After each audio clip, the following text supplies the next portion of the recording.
주택 보급률 자체는 100이 넘어가요. 한 가구에서 1주택씩 보유하게 되면 주택이 남는다는 얘기죠. 근데 중요한 거는 내가 원하는 집이 어디에 있느냐. 서울로 한정을 하게 되면 16%입니다. 난 아파트가 좋아요. 9.1%.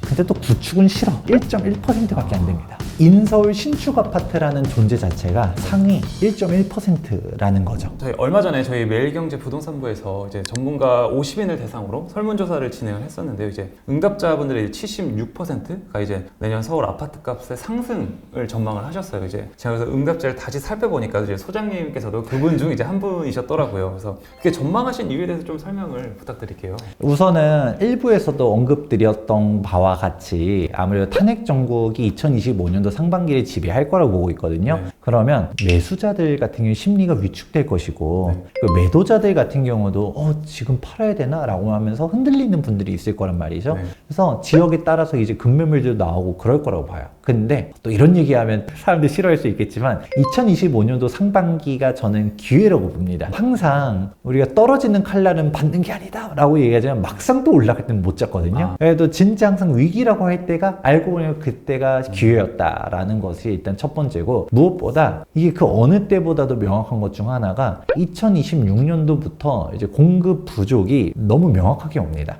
이거가 모든 것을 설명해 준다고 봐요. 그러면 제가 이렇게 먼저 한번 물어볼게요. 2026년도에 상승할 게 너무 명확하게 보인다 라고 생각해 볼게요. 그런데 2025년도 상반기는 떨어질 게 명확해요. 그러면 언제 사야 되나요? 바로 사야죠, 상반기에. 예.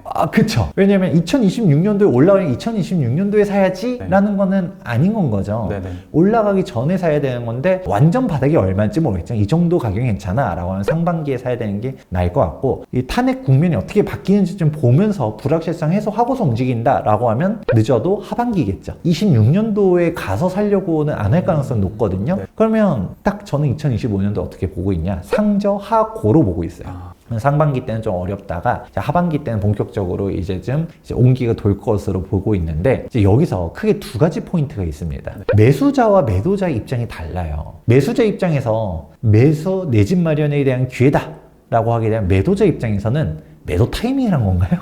아니요, 팔면 안 되죠, 그때. 그렇죠. 팔면 안 되죠. 근데 이 매도자 같은 경우도 사실 좀 안타까운 부분들은 있어요. 어쩔 수 없이. 예를 들어 아까 일부에서도 얘기했던 건 정책적인 변화를 두려워하시는 분들, 대표적으로 다주택자 같은 경우는 지금 현재 규제 지역이 강남 3구랑 용산구 딱 4군데 남아있는데 다시금 서울 전역을 지정할지 모르는 얘기잖아요. 네. 그렇게 바뀐다든가 다주택자 규제가 어떤 식으로 이제 더 강화될지 모르는 상황이다 보니까 지금 내가 가지고 있는 주택 중에 상대적으로 좀 떨어지는 주택들을 먼저 정리하는 수순으로 가게 될 것이고요. 1주택자 같은 경우도 고민이 많아요. 왜냐면 상급지가 더 먼저 올라가게 눈에 보여지다 보니까 내 집 잘 안 팔려도 상급지 갈아타기 해야 되나? 라는 고민들을 할 수 있고, 무주택자가 오히려 심플하죠. 그냥 내 금액선에 맞는 선에서 좋은 데를 매수하면 되니까. 근데 오히려 주택에 따라서 좀 생각이 다를 수 있고요. 근데 제가 이렇게 주택수에 따른 전략을 얘기해 드려도 또 누군가는 애초에 2026년에 올라가는 게 맞냐? 공급 절벽은 없다 라고 말하시는 분들도 있거든요. 직접 찾아보세요. 2024년도랑 2025년도는 그래도 서울 아파트 입주 물량이 한 3만에서 4만 세대 정도 돼요. 둔촌주공 12,000세대가 확 막판에 쏠려서 그랬지만, 둔촌주공을 제외했다라고 치면 뭐 많이 입주한 것 같나요? 사람들이 선호하는 지역에는 그렇게 뭐 많이 나온 게 없었죠, 최근에는. 예. 뭐 올해 그나마 눈에 띄는 거는 뭐 개포 뭐 정도? 그렇게 입주를 많이 했나라는 생각이 좀 들 거고, 또 전세금액 어땠었나요? 계속 올랐었죠. 예. 그렇죠. 그리고 둔촌주공 입주할 때 매매 금액은 안 흔들려도 전세는 흔들릴 거라고 본 사람 많았는데 맞아요. 네.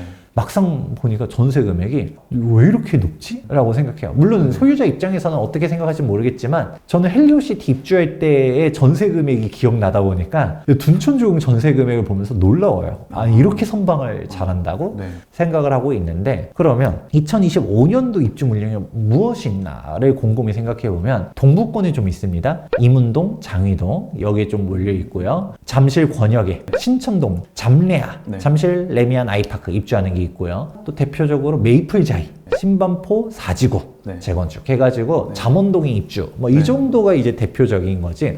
그 외로 뭐 굵직굵직한 입주가 뭐가 있지? 라고 하면 딱히 없고요. 그러니까 수도권으로 놓고 본다 하더라도 서울 인근에서는 대표적으로 광명의 입주가 확 몰리면서 전세 금액이 조금 이제 어려울 수 있고 네. 네, 그런 정도만 있는 거지 네. 여기가 끝이라는 겁니다. 그러면 2026년도에 제가 1만 건 전후라고 했는데 대표적인 대단지 아파트가 딱 하나 있습니다. 아마 잘 아실 거예요. 방배 5구역 DH 방배가 3,000세대 입주가 2025년도고요.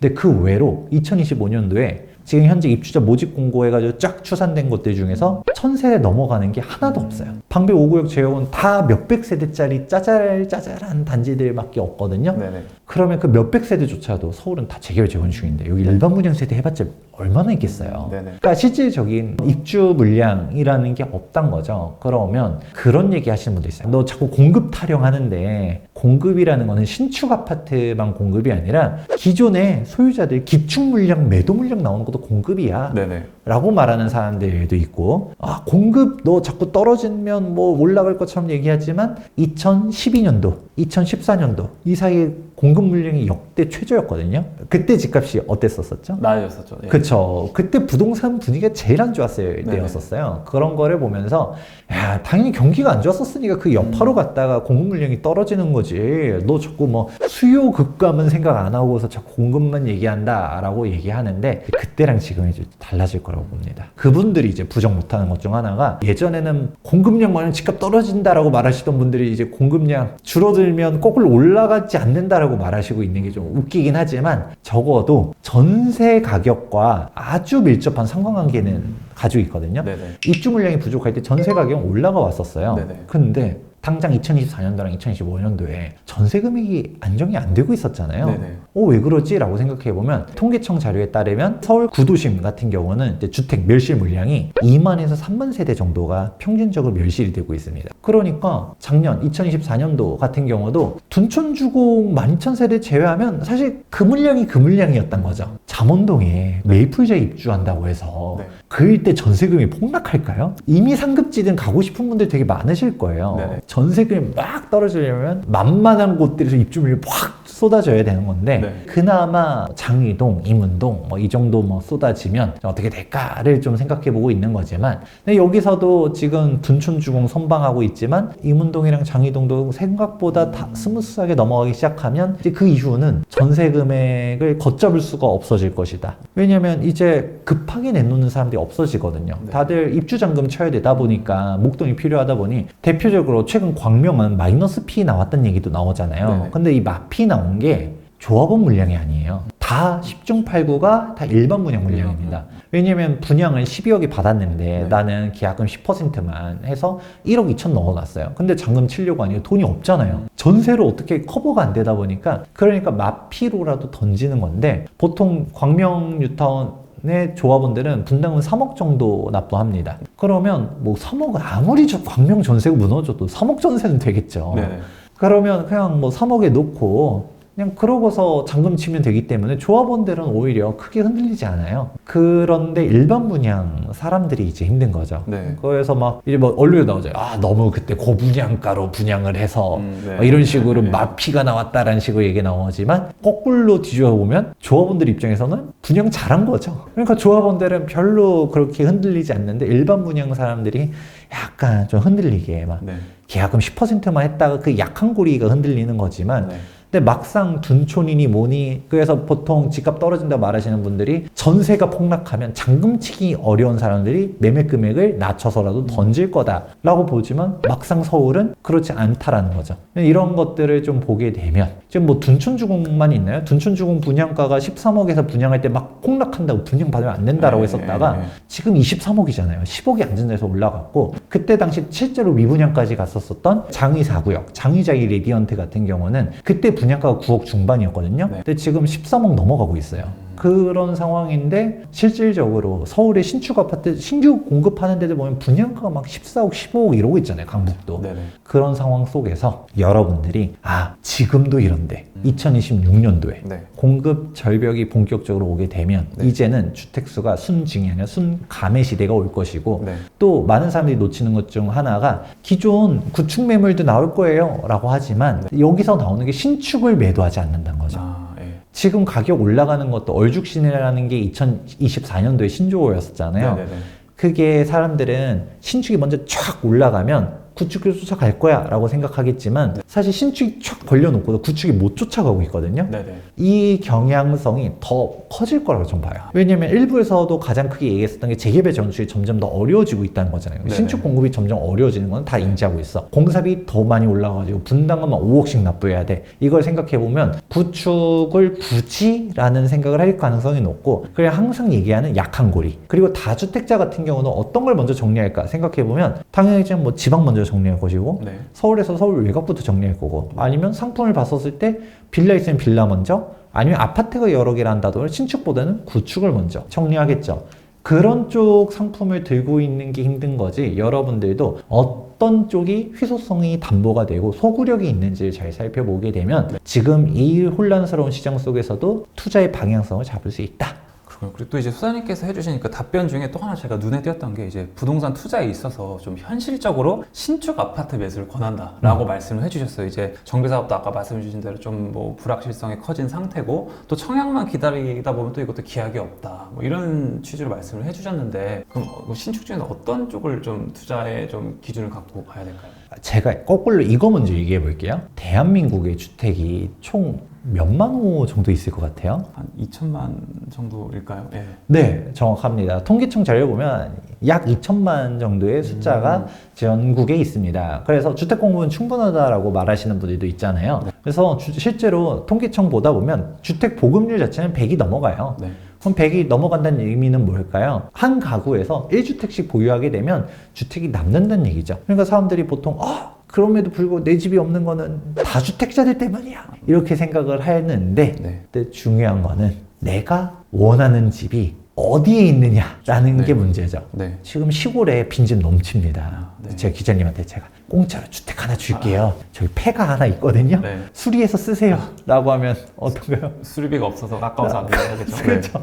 수리비조차도 투자를 안 하겠죠. 그리고 주택수에 대한 규제가 어떻게 되냐에 따라서 괜히 그런 주택 하나 가지고 있었다가 세금이 다 꼬일 수도 있거든요. 그렇죠. 지금은 좀 바뀌긴 했지만 전 정권 때 종합부동산세가 농가주택도 카운트가 다 됐었어요. 네네. 그러니까 농가주택 이거 가치도 없는데 헐어버리는 사람도 있거든요. 네. 아니면 용도를 그냥 창고로 변경해 버린다든가 그냥 그래 버렸던 게 이제 전 정권의 트렌드였었는데, 즉 우리가 원하는 주택이 얼마냐라는 게 중요한 건데, 전국에 약 2천만 호라는 주택이 있어요. 근데 여기서 서울로 한정을 하게 되면 제가 여기 책에서도 담아놨었는데 16%입니다. 정확히 16.1%가 이제 서울의 주택이죠. 그러면 나는 일단 서울에 살 거야 라고 하면 나머지 83%는 버려지는 겁니다. 네네. 근데 우리가 서울에서도 빌라는 지금 가격이 완전 초토화잖아요. 네네. 막 전세 사기니 뭐니 하면서 지금 빌라 시장들은 정말 힘든데, 그럼 빌라 제외하고 난 아파트가 좋아요. 우리 막 노래도 나오잖아요. 아파트 해가지고 아파트를 가려고 하면 서울 아파트가 9.1%. 근데 또 구축은 싫어. 난 신축 갈 거야. 그럼 신축의 정의는 한 몇 년 차를 신축이라고 생각하시나요? 10년. 그럼 10년이라고 하게 되면 한 2%고요. 나는 5년 내 아파트만 신축이라고 볼 거야 라고 하게 되면 1.1%밖에 안 됩니다. 그러면 여기서도 알 수 있는 것 중 하나가, 강남이면 당연히 더 좋을 거고, 네. 마용성이면도 뭐 좋을 거고, 설령 노도강이 있다 하더라도 네. 인서울 신축 아파트라는 존재 자체가 상위 1.1%라는 거죠. 그러면 애초에 내가 신축 아파트를 매수하는 것 자체가 매우 힘들다라는 거를 인지하셔야 되고, 거꾸로 신축 아파트가 그만큼 희소성이 있다라고 생각을 해야 되거든요. 네. 그런데 이제 사람들은 좀 다르게 생각하는 거죠. 저 집값이 너무 비싸다라고 하는데, 그거 매수하는 사람들은 그만큼 소득이 있는 사람들이 살 거고, 네. 내 소득이 상위 1%가 아닌데 왜 상위 1% 자산을 가지고도 그렇게 비싸지? 라고 얘기하는 걸로 생각해 볼 수도 있거든요. 네네. 그렇지만 그래도 나는 신축 아파트를 원해. 결국 사람들이 신축 아파트 얼죽신이란 얘기가 나오는 것 자체가 네. 신축 아파트가 편하잖아요. 그렇죠. 네. 커뮤니티도 그렇고 요즘 각종 막 무슨 4세대 아파트들 나오고 요즘 4.5세대 얘기 나오기도 하고 워낙 요즘은 뭐 커뮤니티도 너무 잘 돼 있으니까 네. 예전 커뮤니티랑 또 다르다 보니 신축에 살고 싶어 라고 하게 되면 일단은 당장 청약도 나올 게 이제 별로 없습니다. 우리가 내년에 청약 나올 게 뭐 있나요? 방배 6구역 뭐 정도 나올 것 같고 실질적으로 내년에 나올 만한 물량들 뻔하거든요. 네. 그러면 아까 말한 거 정비 사업들이 쭉 멈춰버리고 지금 이제 앞으로 나올 만한 애들도 쉽지 않고 더구나 저는 재개발 재건축 전문가잖아요. 그러니까 재개발 재건축 지금 현재 관리처분 인가 받은 곳들이 얼마나 있고 네. 지금 이주 중인 곳들, 철거 중인 것들 보고 있는데 착공을 해야 분양이다 보니까 네. 지금 이제 관리처분 들어가서 이주 철거하고 있으면 쟤네는 한 2, 3년 뒤에 나오겠다라고 생각을 할 수 있거든요. 네. 그러다 보면 여러분들 청약 통장만 믿고서 기다리면서 청약 당첨을 기다리기에는 사실 나올 만한 게 진짜 대원은 있긴 하죠. 반포주공 1단지 1, 2, 4주구 그리고 반포주공 1단지 3주구도 청약 나오긴 하겠지만 네. 걔네들은 만점 통장들이 다 기다리고 있을걸요. 맞아요. 내가 되기 어려울 거예요. 레미엄 원펜타스에서 경험해보셨잖아요. 이 7시전대 가점으로 이제 들어가야지 네. 가기 때문에 어렵다. 그 로또 청약 한번 뚫고 가야 되는데 내가 뭐 그런 거에 인생은 한 방이야를 기대하면 뭐 할 수도 있겠지만 지금 급매물 나올 때 강남만 집이 아니잖아요. 네. 마포랑 성동구 같은 경우도 지금 급매물들이 좀 있거든요. 네네. 우리가 신축, 준신축들도 잘 찾아보면 전고점보다도 아직 좀 조정돼 있는 매물들이 있어요. 네. 그런 데들이라도 이제 매수할 수도 있고 네. 동대문구, 서대문구 뭐 이런 식으로 가격들 신축들도 물론 구축보다는 먼저 반등하긴 했지만 네. 그래도 앞으로 신축의 희소성을 생각하면서 매수를 한다든가 아니면 정비사업 투자를 할 때 일부에서 얘기해드렸던 거 잘 기억하면서 틈새 시장들 잘 찾아가시면 좋을 것 같습니다. 마지막으로 이제 좀 내년 부동산 시장에서 좀 성공적인 투자를 하기 위해서 저희 투자자들이 가져야 할 뭐 마인드랄까 마음가짐 이런 건 하나만 좀 말씀해 주신다면 어떤 게 있을까요? 제일 중요한 거는 부동산 시장에 대한 관심을 절대 놓지 말라고 해드려요. 왜냐면 제가 또 이런 얘기 하면 아니야 떨어질 건데 아니야 올라갈 건데 분명 의견은 다 다를 겁니다. 근데 사실 부동산이라는 거는 의식 중 하나예요. 그래서 저도 이런 얘기하면서 안타까운 것 중 하나가 부동산 가격이 저도 올라가야 한다라고 말하는 게 아니에요. 아니 부동산 가격이 이렇게 높아지는 거를 좋아하는 사람이 물론 저 같은 경우는 그래도 서울에 신축 들고 있으니까 올라가면 올라갈 것 같네 하면서 투자를 하고 좋아할 수도 있겠지만 그게 사회적으로 바람직하냐라고 하면 아니죠. 지방은 다 박살나고 서울 올라가고 빌라 힘들고 막 이거를 좋아한다고 말하면 그거는 사이코패스라고 보거든요. 근데 그냥 분석을 하는 거죠. 이런 다주택자 규제 억제, 재개발 재건축 규제가 강화되게 되면 이런 경향성이 더 높아질 걸로 보인다. 그리고 실제로 그렇게 보여지기 때문에 저도 역시 전문가로 활동하지만 저 역시 실전 투자자로서 그렇게 행동을 하는 거잖아요. 네네. 여러분들이 매수를 하지 않는다 하더라도 부동산이라는 거는 매수를 안 하면 전월세가 강제가 되는 상품입니다. 네. 그럼 전월세 가격이 안정이 될 것인가? 라고 보면 그렇지 않고 계속적으로 올라갈 게 또 눈에 보여지거든요. 네네. 그 얘기하면 된다니까요. 아니 2026년도에 집값이 안 올라갈 수도 있어요. 근데 공급이 이렇게 꺾였을 때 전세 가격이 그동안 어떻게 되었었는지 생각해 보시면 답이 나옵니다. 그러면 내 주거 안정을 생각했을 때 어떻게 움직여야 될 것인가? 그러면 2025년도에 안 사도 돼요. 하지만 계속적으로 우리가 시장이 어떻게 흘러가는지를 관심을 가져주시면서 있어야 준비가 돼 있어야 기회가 왔을 때 잡을 수도 있습니다. 다 떨어지네, 더 떨어지겠지 하면서 안 사다가 또 막상 올라갈 때 올라간다고 무서워서 못 사거든요. 네네. 그러니까 계속적으로 우리가 공부를 해야 되고 저 이 책 시장을 이기는 부동산 투자 원칙도 네. 많은 관심 가져주시면 감사하겠습니다. 자, 오늘 이제 김재경 소장님과 함께 한 오늘의 인터뷰를 통해서 뭐 재개발, 재건축 그리고 내년 부동산 시장에 대해서 많은 것을 배울 수 있었습니다. 오늘 영상이 유익하셨다면 좋아요와 구독 부탁드립니다. 다음에도 더 알찬 내용으로 찾아뵙겠습니다. 감사합니다.